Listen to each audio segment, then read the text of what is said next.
Democrat takes aim at controversial capital rule disliked by big U.S. banks.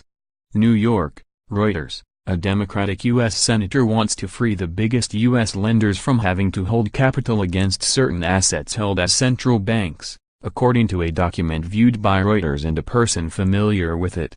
Senator Christopher Van Hollen, of Maryland, has submitted an amendment to a financial regulatory reform bill that would give the banks a partial reprieve from a rule known as the supplemental leverage ratio, according to the document. A spokesperson for Van Hollen did not immediately provide a comment on Monday.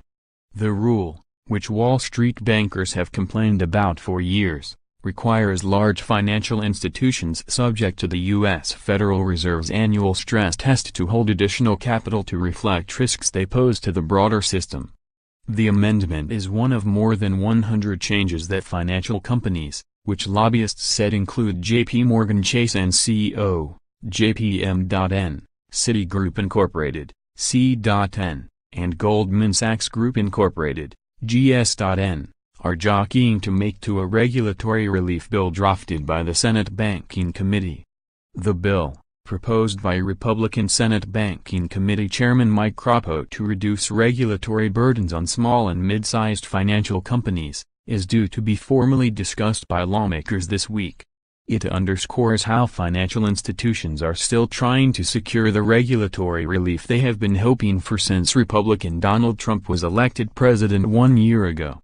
Van Hollen's proposal would eliminate language that imposes the rule on businesses outside of custodial banking, and give regulators 18 months to adjust the rule. Reuters could not immediately learn whether Van Hollen would be able to garner enough support from other lawmakers on the committee to adopt his amendment. He is one of 11 lawmakers in the Democratic minority who sits on the committee. Bank regulators developed the supplemental leverage ratio as part of their required rulemaking under a sweeping set of financial reforms known as Dodd-Frank that was passed in 2010. Reporting by Olivia Oron in New York, additional reporting by Michelle Price in Washington, writing by Lauren Terra LaCapra, editing by Richard Chang.